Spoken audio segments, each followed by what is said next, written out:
Hello दोस्तों, नमस्कार। स्वागत है आप सभी का क्रीसेंट एजुकेशन क्लासेस में। उम्मीद करते हैं आप सभी लोग स्वस्थ होंगे। उत्तराखंड प्रवक्ता स्क्रीनिंग एग्जाम की प्रिपरेशन आपकी बहुत अच्छी चल रही होगी। आज 26 जनवरी है। आप सभी को गणतंत्र दिवस की हार्दिक शुभकामनाएं। दोस्तों, यहाँ से आपके पास 3 महीने का एग्जैक्ट समय रह गया है इस एग्ज़ाम के लिए। और इस एग्ज़ाम की दोस्तों आप बहुत अच्छे से प्रिपरेशन कर सकते हैं यहाँ से, और इस एग्ज़ाम को क्रैक कर सकते हैं और उत्तराखंड प्रवक्ता बनने का सपना अपना साकार कर सकते हैं। हम भी दोस्तों इसमें आपकी ज़रूर मदद करेंगे और करते भी आए हैं। दोस्तों, हमने बहुत बढ़िया पहले भी सीरीज चलाई है उत्तराखंड प्रवक्ता स्क्रीनिंग में। टीचिंग एप्टीट्यूड की हमने दोस्तों आपको विशेष क्लासेस प्रोवाइड करवाई हैं। आज भी दोस्तों हम आपके लिए एक और इम्पॉर्टेंट मॉडल पेपर लेकर आए हैं जो कि टीचिंग एप्टीट्यूड पर आधारित होगा। दोस्तों, यहाँ पर आपको 25 महत्वपूर्ण प्रश्न देखने को मिलेंगे जो कि शिक्षण अभिरुचि पर आधारित होंगे। आज है दोस्तों पार्ट नंबर 6। इससे पहले हमने पार्ट 5 आपको प्रोवाइड करवाए हैं, यानी कि कुल मिला के 5 पार्ट आपको प्रोवाइड करवाए। उससे पहले भी दोस्तों हमने टॉपिक वाइज कंटेंट की क्लासेस भी, थ्योरेटिकल क्लासेस भी आपको प्रोवाइड करवाई हैं, तो उनको जरूर देखिएगा, आपको काफ़ी हेल्प मिलेगी। तो चलिए आज की क्लास को दोस्तों स्टार्ट करेंगे। आज हम पढ़ेंगे मॉडल पेपर पार्ट नंबर 6।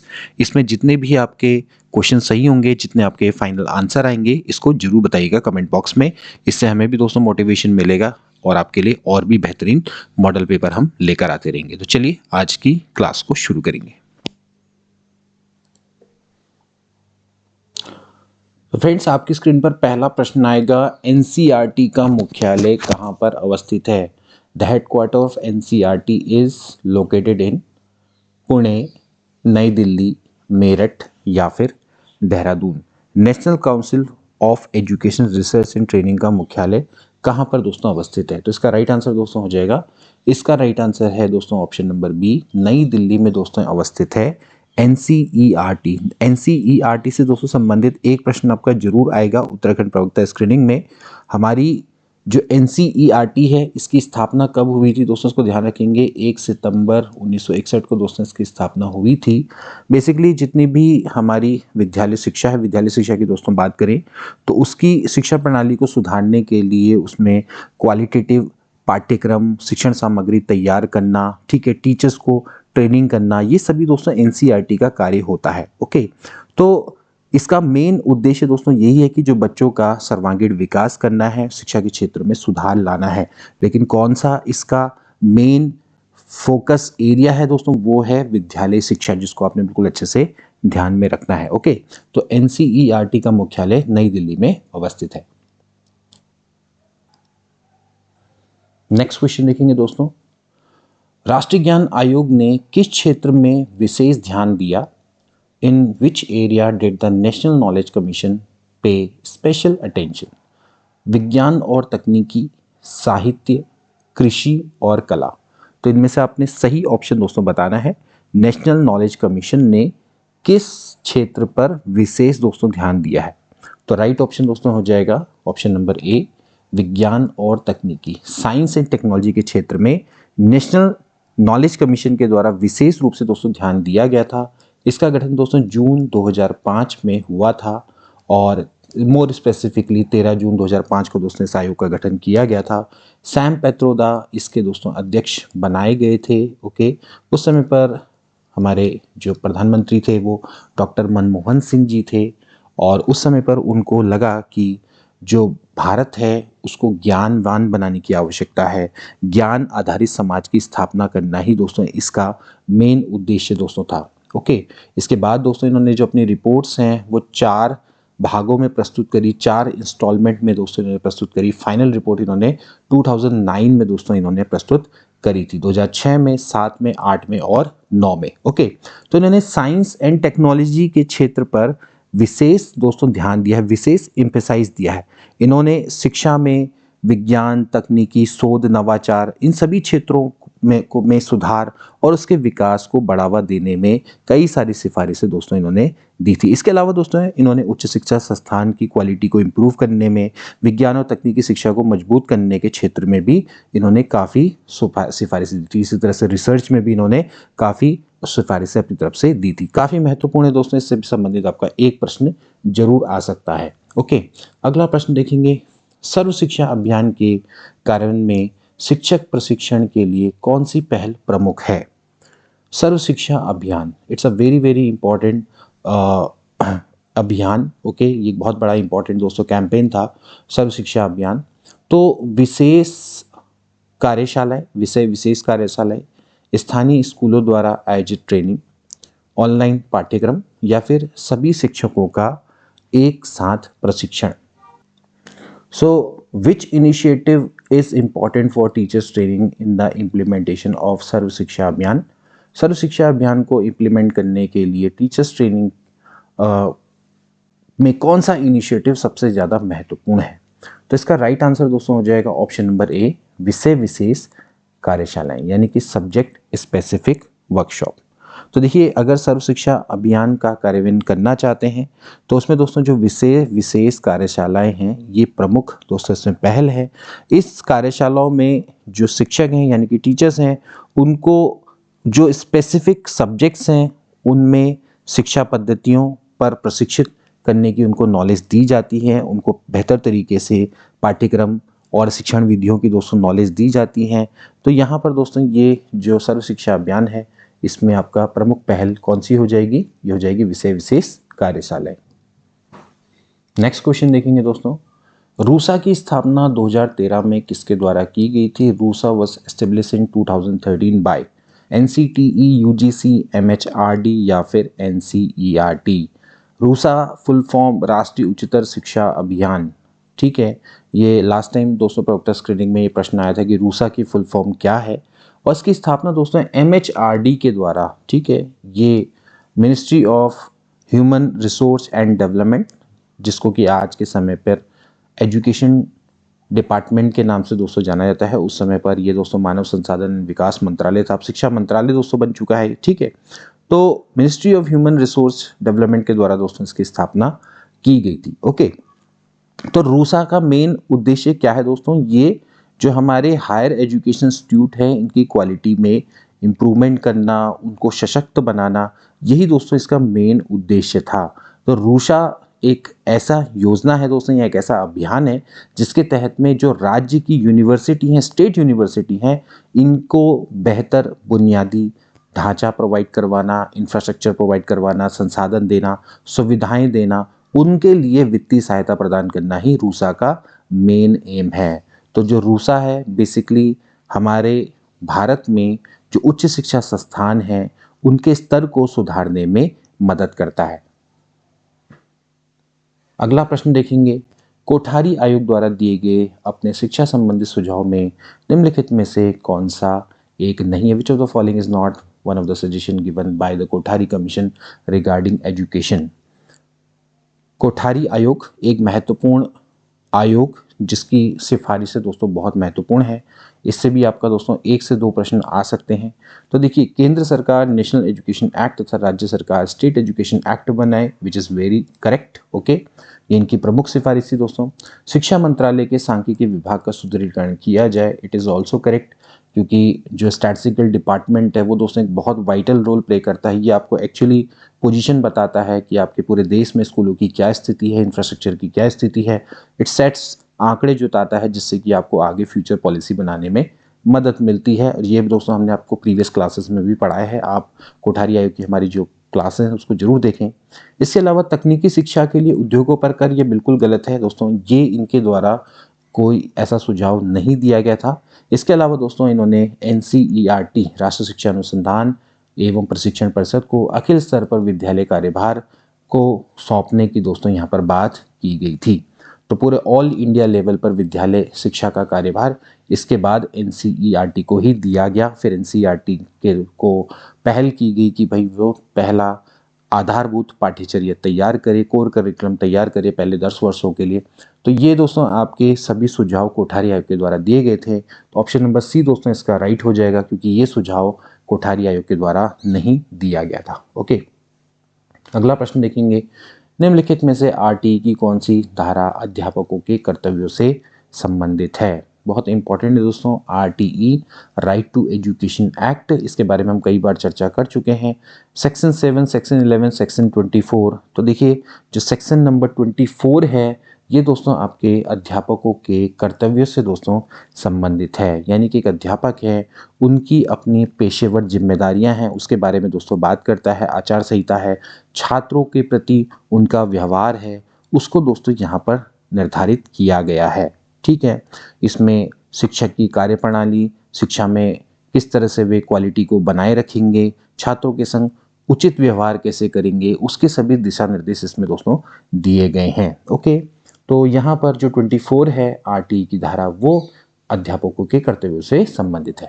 अगला देखेंगे प्रश्न दोस्तों, शिक्षा का अधिकार अधिनियम में विद्यालयों के लिए कितनी प्रतिशत सीटों को आर्थिक रूप से कमजोर वर्ग के छात्रों के लिए आरक्षित किया गया है? How many percent of seats in school under the right to education act have been reserved for students for economically weaker section? So इसका राइट ऑप्शन हो जाएगा दोस्तों 25%। 25% जो सीटें हैं दोस्तों, वो शिक्षा के अधिकार अधिनियम के तहत में विद्यालयों में आर्थिक रूप से कमजोर वर्ग के छात्रों के लिए दोस्तों आरक्षित की गई है। ये प्रावधान दोस्तों सरकारी हो स्कूल चाहे प्राइवेट स्कूल हो, दोनों विद्यालयों पर दोस्तों लागू होता है, ताकि जो गरीब छात्र हैं, सामाजिक रूप से पिछड़े छात्र हैं, उनको शिक्षा के समान अवसर मिल सके। तो इसका मेन उद्देश्य दोस्तों यही है कि शिक्षा में जो असमानताएं हैं उनको दूर करना और बच्चे को क्वालिटी एजुकेशन प्रोवाइड करवाना। ये लास्ट टाइम दोस्तों प्रवक्ता स्क्रीनिंग में आया हुआ प्रश्न है। इसमें यह पूछा गया कि किस धारा के अंतर्गत है दोस्तों, तो ये है 12(1)(c) के अंतर्गत दोस्तों ये प्रावधान किया गया है। अगला देखेंगे प्रश्न, किस प्रकार का संप्रेषण किसी भी प्रकार के डेटा को पत्र, ईमेल या रिपोर्ट के माध्यम से साझा करता है? तो मौखिक संप्रेषण, दृश्य संप्रेषण, लिखित संप्रेषण या फिर शारीरिक संप्रेषण? Which type of communication shares any type of data through letter, emails and reports? तो इसका राइट ऑप्शन दोस्तों क्या हो जाएगा? लिखित संप्रेषण, यानी कि रिटर्न कम्युनिकेशन। ओके, संप्रेषण कम्युनिकेशन बेसिकली इस प्रकार के जो कम्युनिकेशन की हम बात करते हैं, उसमें जो संदेश है या फिर आप जो जानकारी देना चाहते हैं या डेटा है, उसको आप शब्दों के माध्यम से इसमें दिखा जाता है। ठीक है ना? तो लिखित संप्रेषण में यही होता है कि किसी भी प्रकार के डेटा को अगर आप पत्र, ईमेल या रिपोर्ट के माध्यम से साझा कर रहे हैं तो वो रिटर्न कम्युनिकेशन के अंतर्गत आएगा। ओके, अगला प्रश्न देखेंगे, क्वेश्चन नंबर 9। राष्ट्रीय शिक्षा नीति 1986 के कार्य योजना दस्तावेज के 20वें भाग में किसका उल्लेख किया गया है? देखिए, राष्ट्रीय शिक्षा नीति 1986 हमने आपको लास्ट टाइम दोस्तों बताई थी। हमने ये भी बताया था कि राष्ट्रीय शिक्षा नीति है, इसकी पहले तो खुद ये जो राष्ट्रीय शिक्षा नीति, इसका दस्तावेज कुल 12 भागों में विभाजित है। फिर उसके बाद दोस्तों इसका प्लान ऑफ एक्शन भी आया था। ठीक है, जिसमें जितनी भी जो राष्ट्रीय शिक्षा नीति के अंतर्गत जो प्रावधान किए गए हैं उनको कैसे इम्प्लीमेंट किया जाएगा, तो इसका भी दोस्तों एक दस्तावेज निकला था जिसको हम प्लान ऑफ एक्शन के नाम से जानते हैं। तो इसके 20वें भाग में किस चीज़ का उल्लेख किया गया है, इसके बारे में दोस्तों ये प्रश्न पूछा गया है। तो अल्पसंख्यकों की शिक्षा, प्रौढ़ शिक्षा, सांस्कृतिक परिप्रेक्ष्य या फिर भाषा विकास? तो इसमें दोस्तों लैंग्वेज डेवलपमेंट के बारे में दोस्तों बात की गई है। डी वाला दोस्तों ऑप्शन क्या हो जाएगा? करेक्ट हो जाएगा। ठीक है ना? तो इस भाग में दोस्तों भाषाओं के विकास की बात की गई है। शिक्षा में भाषाओं की विविधता है, इसको बढ़ाए जाने की बात की गई है। इसमें ये बात पर बल दिया गया है कि जो विद्यार्थी हैं उनको उनकी मातृभाषा में तो शिक्षा मिले, उपयुक्त माध्यम में शिक्षा मिले। ठीक है, ताकि वो अधिक प्रभावी ढंग से सीख सके, अधिगम अच्छा हो सके। ओके, तो यहाँ पर जो भाषा विकास है इसकी दोस्तों बात की गई है। निम्नलिखित कथन में से कौन सा सर्व शिक्षा अभियान के अंतर्गत नहीं आता है? सर्व शिक्षा अभियान के अंतर्गत नहीं आता दोस्तों, आपने बताना है। माध्यमिक शिक्षा संबंधी सुझाव, शिक्षकों की ट्रेनिंग, लड़कियों को प्राथमिकता देना, स्थानीय समुदायों को शिक्षण गतिविधियों में शामिल किया करना। तो इसका राइट ऑप्शन दोस्तों क्या हो जाएगा? इसका राइट ऑप्शन हो जाएगा ऑप्शन नंबर ए। देखिए, माध्यमिक शिक्षा संबंधी सुझाव सर्व शिक्षा अभियान के अंतर्गत नहीं आते हैं। सर्व शिक्षा अभियान दोस्तों की जो कि 2001 में दोस्तों आपका स्टार्ट हुआ था और ये प्राथमिक शिक्षा के सार्वभौमिकरण से दोस्तों संबंधित है। ठीक है, इसको यूनिवर्सलाइजेशन ऑफ एलिमेंट्री एजुकेशन के नाम से जाना जाता है। यानी कि जो शिक्षा है, प्रारंभिक शिक्षा है, उसको सर्वसुलभ कराना है, सभी को ये शिक्षा मिलनी चाहिए। ओके, तो ये जो अभियान है दोस्तों, इसकी सफलता को देखते हुए आगे जाके RMSA अभियान बना था। तो ये प्रारंभिक शिक्षा का क्षेत्र था दोस्तों इसका। तो माध्यमिक शिक्षा संबंधी जो सुझाव है दोस्तों, वो RMSA के अंतर्गत दोस्तों आते हैं। 2009 में दोस्तों ये स्टार्ट हुआ था। SSA के अंदर दोस्तों आपकी जो टीचर्स की ट्रेनिंग है, ना सिर्फ देखिए SSA में ना सिर्फ शिक्षा को प्रोवाइड करवाना है सभी को, साथ ही जो शिक्षा है उसकी क्वालिटी को भी इम्प्रूव करना है। तो इम्प्रूव कैसे होगी क्वालिटी? जब आप टीचर्स को ट्रेनिंग देंगे, ओके, स्थानीय समुदाय को शिक्षण गतिविधियों में शामिल करेंगे। इसका मतलब यह है कि शिक्षा को सर्वसुलभ बनाने के लिए ये सब चीजें भी आवश्यक हैं, ये सब कंपोनेंट है, ओके। इसके अलावा लड़कियों को प्राथमिकता दी गई, यानी कि नामांकन बढ़ाए गए, उनके एनरोलमेंट दर को बढ़ाया गया, ओके। तो ये सभी सर्व शिक्षा अभियान के महत्वपूर्ण कंपोनेंट है। लेकिन माध्यमिक शिक्षा संबंधी सुझाव इसके अंतर्गत दोस्तों नहीं आते, वो RMSA के अंतर्गत आएंगे। अगला देखेंगे, राष्ट्रीय शिक्षा आयोग ने अपना प्रतिवेदन भारत सरकार को कब सौंपा था? तो राष्ट्रीय शिक्षा आयोग ने अपना प्रतिवेदन दोस्तों कब सौंपा था? ये भाई सौंपा था इन्होंने 29 जून 1966 को, ठीक है। बेसिकली जो राष्ट्रीय शिक्षा आयोग है, जिसको कोठारी आयोग के नाम से भी दोस्तों जाना जाता है, 1964 में दोस्तों इसका गठन हुआ था और इनका जो प्रतिवेदन है वो भारत सरकार को 29 जून 1966 को सौंपा गया, ठीक है। इसके बाद राष्ट्रीय शिक्षक अनुसार में प्रशिक्षण परिषद की स्थापना दोस्तों कब की गई? अभी हमने डिस्कस किया, डी ऑप्शन करेक्ट है। 1 सितंबर 1961 को दोस्तों इसकी स्थापना की गई थी, ठीक है। इसको आप ध्यान में रखेंगे, ठीक है। इसके बाद अगला देखेंगे, राधाकृष्ण आयोग के द्वारा अपनी रिपोर्ट सरकार को कब सौंपी गई? राधाकृष्ण आयोग, इसके बारे में भी हमने काफ़ी पहले दोस्तों डिस्कस किया है। 22 सितंबर 1949 को इसकी जो रिपोर्ट है दोस्तों ये अपने द्वारा प्रस्तुत की गई थी, ठीक है ना। तो सॉरी 25 अगस्त 1949, मैं 22 सितंबर कह रहा हूँ, 25 अगस्त 1949 को दोस्तों इनके द्वारा अपनी रिपोर्ट अपनी सौंपी गई थी, ठीक है। तो आयोग के द्वारा अपनी रिपोर्ट सरकार को 1948 में दोस्तों इसका गठन किया गया था, ठीक है, 1948 में। और ये बेसिकली जो आपका भारतीय शिक्षा प्रणाली में उच्च शिक्षा में सुधार के लिए, ठीक, उच्च शिक्षा के स्तर को सुधारने के लिए दोस्तों इस आयोग का गठन किया गया था। इसके अध्यक्ष थे डॉक्टर सर्वपल्ली राधाकृष्णन, जो कि आगे जाके भारत के राष्ट्रपति भी बने थे। तो ये इसके अध्यक्ष थे, इनके नाम पर इसका नाम राधाकृष्ण आयोग है। वैसे इसका नाम विश्वविद्यालय शिक्षा आयोग भी जाना जाता है। अगला देखेंगे, उच्चतर माध्यमिक स्तर पर बहुउद्देशीय स्कूल खोलने का सुझाव किसके द्वारा दिया गया था?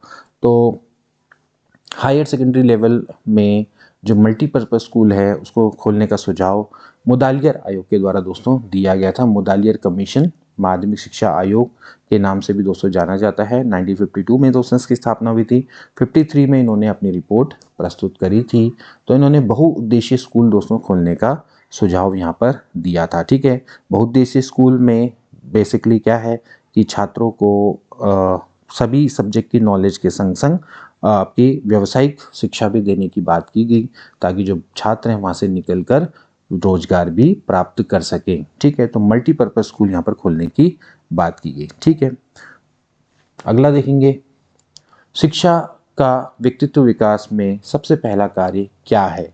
What is the first function of teacher in personality development? छात्रों के व्यक्तित्व विकास में शिक्षक की भूमिका टॉपिक है, उससे रिलेटेड दूसरे प्रश्न है। तो पाठ्यक्रम का पालन करना, छात्रों का मार्गदर्शन करना, परीक्षा की तैयारी कराना, या फिर अनुशासन बनाए रखना। तो सबसे पहले दोस्तों जो शिक्षक का व्यक्तित्व विकास में पहला कार्य वो यही है कि छात्रों का दोस्तों वो मार्गदर्शन करे, गाइडिंग द स्टूडेंट, ओके। तो सबसे पहले छात्रों का मार्गदर्शन करें ताकि वे अपनी पूरी क्षमता का विकास कर सके। केवल शैक्षिक ज्ञान नहीं देना है, छात्रों को आपने पूरी तरह से गाइड करना है ताकि वे मानसिक, सामाजिक और भावात्मक रूप से सशक्त हो सके। इनमें उनको गाइडेंस करना ही टीचर का कार्य होना चाहिए, ओके। इसके बाद अगला देखेंगे, यूजीसी द्वारा स्वयं प्लेटफॉर्म क्यों शुरू किया गया? वाई वॉज द स्वयं प्लेटफॉर्म लॉन्च बाय यूजीसी? बहुत इंपॉर्टेंट है दोस्तों, ये यूजीसी ने स्वयं प्लेटफॉर्म को लॉन्च क्यों किया है? ऑनलाइन पाठ्यक्रम प्रदान करने के लिए, शिक्षक प्रशिक्षण के लिए, विदेशी विद्यालयों को सहायता देने के लिए, या फिर अनुसंधान परियोजनाओं को वित्त पोषित करने के लिए। तो यूजीसी के द्वारा दोस्तों जो स्वयं प्लेटफॉर्म शुरू किया गया है वो ऑनलाइन पाठ्यक्रम प्रदान करने के लिए किया गया है, ठीक है। तो जो स्वयं है एक ऑनलाइन शिक्षा प्लेटफॉर्म है दोस्तों, और ये हमारी जो एजुकेशन सिस्टम है इसमें क्वालिटेटिव इम्प्रूवमेंट लाने के उद्देश्य से ही यूजीसी के द्वारा इसको स्टार्ट किया गया था। इसका उद्देश्य यही है कि हर भारतीय को एक क्वालिटेटिव एजुकेशन मिल सके। इसके लिए चाहे कोई व्यक्ति दूर दराज के क्षेत्रों में भी रहता है तो उसके पास भी ये जो शिक्षा है वो उपलब्ध होनी चाहिए। तो स्वयं के माध्यम से यह जो शिक्षा है वो उपलब्ध करवाई जा रही है। तो स्वयं एक महत्वपूर्ण प्लेटफॉर्म है जो कि यूजीसी के द्वारा दोस्तों स्टार्ट किया गया था। यहाँ छात्रों को फ्री में हाई क्वालिटी की एजुकेशन ऑनलाइन प्रोवाइड की जाती है। अगला देखेंगे क्वेश्चन नंबर 17, कंप्यूटर विज्ञान की किस शाखा में मशीनों को सीखने की क्षमता विकसित की जाती है? कंप्यूटर विज्ञान की किस शाखा में जो मशीन है उनमें लर्निंग एबिलिटी को डेवलप किया जाता है? डेटाबेस, आर्टिफिशियल इंटेलिजेंस, नेटवर्किंग या फिर सॉफ्टवेयर इंजीनियरिंग। तो इसका राइट ऑप्शन हो जाएगा आर्टिफिशियल इंटेलिजेंस यानी कि एआई। ओके, तो एआई ये दोस्तों हमारी कंप्यूटर विज्ञान की वो शाखा है जिसमें मशीनों को सीखने की क्षमता को दोस्तों डेवलप किया जाता है। इसको मशीन लर्निंग भी दोस्तों हम कह सकते हैं। ठीक, तो आर्टिफिशियल इंटेलिजेंस बेसिकली क्या है, इसका मेन उद्देश्य यही है कि मशीनों को इस तरह से ट्रेन करना है जिससे वो, जैसे मनुष्य है ना भाई, मनुष्य अपने बुद्धिमत्ता का प्रयोग कर पाता है, डिसीजन ले पाता है, तो इसी तरह से जो एआई है ये दोस्तों एक ऐसी शाखा है जो कि मशीनों को, जो मशीन है उनको मानवों की तरह बुद्धिमत्ता पूर्वक कार्य करने से और निर्णय लेने की क्षमता डेवलप करने का काम करती है। ठीक है, तो ये दोस्तों आपका बहुत महत्वपूर्ण है आज के क्षेत्र में एआई। आप जानते हैं दोस्तों विभिन्न क्षेत्रों में इसका प्रयोग किया जा रहा है, चाहे स्वास्थ्य की बात करें, वित्त की बात करें, भाषा की बात करें। ओके, हर जगह दोस्तों इसका प्रयोग किया जा रहा है। रोबोटिक्स भी एक फील्ड है दोस्तों जहाँ पर इसका प्रयोग किया जा रहा है। अगला देखेंगे, मूल्य आधारित शिक्षा का मुख्य उद्देश्य क्या है? What is the main objective of value based education? केवल शैक्षणिक ज्ञान प्रदान करना, नैतिक, सामाजिक और व्यक्तिगत मूल्यों का विकास करना, प्रतिस्पर्धा को बढ़ाना या फिर तकनीकी कौशल सिखाना? तो मूल्य आधारित शिक्षा, वैल्यू बेस्ड एजुकेशन का मुख्य उद्देश्य दोस्तों यही है कि नैतिक, सामाजिक और व्यक्तिगत मूल्यों का विकास करना। केवल छात्रों को शैक्षिक ज्ञान नहीं देना है, उनमें अच्छे आचरण, समाज के प्रति एक जिम्मेदारी और उनके व्यक्तिगत विकास के लिए आवश्यक मूल्यों को सिखाना भी इम्पॉर्टेंट होता है। ठीक है ना, अगर हम केवल छात्रों को शैक्षिक ज्ञान ही देते रहेंगे तो वे आगे चलकर एक अच्छे चरित्र के नागरिक नहीं बन पाएंगे। उनके अंतर्गत जो हमारे राष्ट्र निर्माण की भावना है वो दोस्तों विकसित नहीं होंगे। तो इसलिए छात्रों में इन सभी मूल्यों का विकास करना भी आवश्यक है। उनको ईमानदारी, दया, सहानुभूति, समानता, सामाजिक न्याय जैसे महत्वपूर्ण मूल्य जरूर सिखाने चाहिए। यही दोस्तों मूल्य आधारित शिक्षा के मुख्य उद्देश्य हैं। अगला देखेंगे, व्यक्तिगत मूल्य के अंतर्गत कौन सा उदाहरण नहीं आता है? व्यक्तिगत यानी कि पर्सनल वैल्यूज, तो आत्मनियंत्रण, शारीरिक शक्ति, आत्मसम्मान या फिर व्यक्तिगत स्वतंत्रता। ठीक है, तो बेसिकली व्यक्तिगत मूल्य क्या होते हैं? वे गुण या विशेषताएं जो एक व्यक्ति के चरित्र और आचरण को दर्शाते हैं, जैसे कि सेल्फ कंट्रोल, सेल्फ एस्टीम, आत्मसम्मान, पर्सनल फ्रीडम। ओके, ये सभी आपके चरित्र और आचरण को दोस्तों इंगित करते हैं। लेकिन शारीरिक शक्ति इसके अंतर्गत नहीं आता है, यानी कि फिजिकल स्ट्रेंथ, बी वाला ऑप्शन दोस्तों क्या हो जाएगा? करेक्ट हो जाएगा। ओके, जो शारीरिक शक्ति है दोस्तों वो तो आपके शारीरिक स्वास्थ्य से, ताकत से संबंधित है। ओके, तो ये व्यक्तिगत मूल्यों का हिस्सा नहीं। अगला देखेंगे, राष्ट्रीय ज्ञान आयोग के अध्यक्ष कौन थे? राष्ट्रीय ज्ञान आयोग के अध्यक्ष दोस्तों हम जानते हैं श्री सैम पैत्रोदा थे। ठीक है, Shri Sam Pitroda, option number C correct है।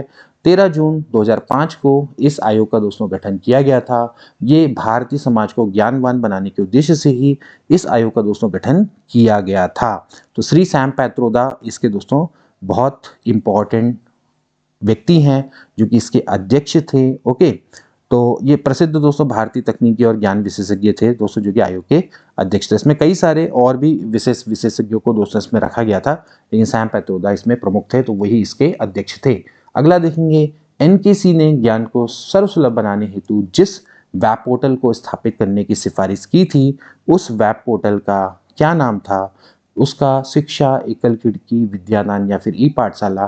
बेसिकली इन्होंने दोस्तों ज्ञान को सर्वसुलभ बनाने के लिए एक सिंगल विंडो वेब पोर्टल को स्थापित करने की बात करी थी कि जहां पर आपको सभी प्रकार की जो जानकारी चाहिए वो आपको मिल जाए। ठीक है ना, इसके अंदर कई सारी चीजें आती हैं, लेकिन हम इसको सिंगल विंडो के नाम से भी कह सकते हैं, यानी कि एक वेब पोर्टल जहां पर, यानी कि एकल खिड़की, जहां पर आपको एक ही जगह पे सारी जानकारियां प्रोवाइड हो जाती हैं। ठीक है, अगला देखेंगे क्वेश्चन नंबर 22, शिक्षकों के लिए पेशेवर विकास का महत्वपूर्ण स्रोत क्या है। यानी कि एक टीचर है, उसके लिए what is a major source of professional development for teachers. केवल व्यक्तिगत अध्ययन, शैक्षणिक सम्मेलन और कार्यशालाएं, केवल ऑनलाइन पाठ्यक्रम, या फिर विद्यालय की नीति। तो एक कोई भी शिक्षक है, उसके पेशेवर विकास का जो प्रमुख स्रोत है दोस्तों वो है शैक्षणिक सम्मेलन और कार्यशालाएं। ठीक है, शिक्षकों में अगर पेशेवर डेवलपमेंट करना चाहते हैं तो ये जो सम्मेलन है और जो कार्यशालाएं हैं ये शिक्षकों के लिए दोस्तों बहुत इंपॉर्टेंट है, क्योंकि इससे टीचर्स को नई नई शिक्षण विधियां के बारे में पता लगता है, टेक्निक्स के बारे में पता लगता है, रिसर्च के बारे में जानकारी मिलती है। ठीक, और इसके से ही जो टीचर हैं वो अपनी जो शिक्षण स्किल हैं, अपने ज्ञान हैं, उसको विकसित कर सकते हैं, उसको अपडेट कर सकते हैं। ओके, और बेहतर शिक्षा प्रदान कर सकते हैं, बेहतर शिक्षक दोस्तों बन सकते हैं। तो शिक्षक को अगर पेशेवर बनाना है तो शैक्षणिक सम्मेलन और कार्यशालाएं बहुत महत्वपूर्ण है। अगला देखेंगे, निम्नलिखित में से राष्ट्रीय ज्ञान आयोग के द्वारा दिए गए प्रतिवेदन में से कौन सा एक नहीं है।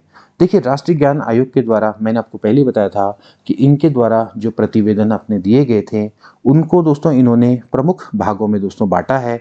तो इसमें ज्ञान की सुलभता, ज्ञान के सिद्धांत और ज्ञान के अनुप्रयोग ये दोस्तों आता है। इसके अलावा एक आता है सेवाएं।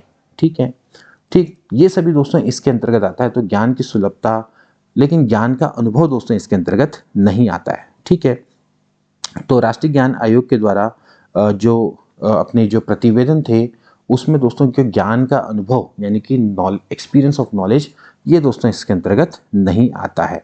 ठीक है, तो बी ऑप्शन दोस्तों इसका क्या हो जाएगा, करेक्ट हो जाएगा। ठीक है, इसका देखेंगे, माध्यमिक शिक्षा आयोग ने अपने सुझाव में माध्यमिक शिक्षा बोर्ड का पर्यवेक्षक किसे बनाने का सुझाव दिया है। मुदालियार आयोग की दोस्तों यहाँ पर बात हो रही है। इनके द्वारा माध्यमिक शिक्षा बोर्ड का पदेन अध्यक्ष दोस्तों किसको बनाया गया है, शिक्षा मंत्री को, शिक्षा अधिकारी को, शिक्षा निदेशक को। तो राइट आंसर हो जाएगा डायरेक्टर ऑफ एजुकेशन। शिक्षा निदेशक को दोस्तों ने माध्यमिक शिक्षा बोर्ड का पदेन अध्यक्ष बनाने की बात की है, एक्स ऑफिशियो प्रेसिडेंट। इसका सिंपल सा अर्थ होता है दोस्तों, जो भी शिक्षा निदेशक बनेगा वो ऑटोमेटिकली माध्यमिक शिक्षा बोर्ड का अध्यक्ष बन जाएगा। ठीक है, जो भी व्यक्ति इसका बनेगा शिक्षा निदेशक, चाहे वो XYZ कोई भी हो, ऑटोमेटिकली वो माध्यमिक शिक्षा बोर्ड का पदेन अध्यक्ष भी बन जाएगा या अध्यक्ष बन जाएगा। ठीक, तो इसको जो सुझाव है वो माध्यमिक शिक्षा आयोग के द्वारा दोस्तों दिया गया था। आज का दोस्तों लास्ट प्रश्न पढ़ेंगे, शिक्षकों, प्रशासकों और शिक्षकों के बीच क्या व्यवस्था की जानी चाहिए। What arrangement should be made between education administration and teachers। अनुदान स्थानांतरण की व्यवस्था या फिर प्रशिक्षण या फिर बोनस ट्रांसफर अरेंजमेंट क्या है दोस्तों इसका राइट आंसर। तो देखिए इसका राइट आंसर हो जाएगा ऑप्शन नंबर बी, स्थानांतरण की व्यवस्था। B option is right. Okay, शिक्षा प्रशासकों यानी कि जो कि एडमिनिस्ट्रेशन चला रहे हैं और साथ ही साथ जो टीचर्स हैं, इनके बीच में दोस्तों जो ट्रांसफर अरेंजमेंट है इसकी व्यवस्था की जानी चाहिए। इसका सुझाव दोस्तों कोठारी आयोग के द्वारा दोस्तों दिया गया था कि जो शिक्षा प्रशासक हैं और शिक्षक हैं इनके बीच में म्यूचुअल ट्रांसफॉर्मेशन की या म्यूचुअल ट्रांसफर की दोस्तों यहाँ पर व्यवस्था की जानी चाहिए। ओके, तो ये बेसिकली कार्यक्षमता को बढ़ाने के लिए और सेवा की निरंतरता को बनाए रखने के लिए काफ़ी दोस्तों महत्वपूर्ण रहती है। ठीक है ना, तो इसलिए जो टीचर्स एडमिनिस्ट्रेशन है और एजुकेशन एडमिनिस्ट्रेटर एंड टीचर्स हैं इनके बीच म्यूचुअल ट्रांसफर की व्यवस्था की यहाँ पर दोस्तों बात की गई है। ओके, तो ये था दोस्तों आज का हमारा मॉडल पेपर। आई होप कि दोस्तों ये आपको अच्छा लगा होगा और आपको ये जरूर आगामी एग्जाम में मदद करेगा। मिलेंगे दोस्तों ऐसे ही मॉडल पेपर के संग नेक्स्ट क्लास में, तब तक के लिए take care and good bye.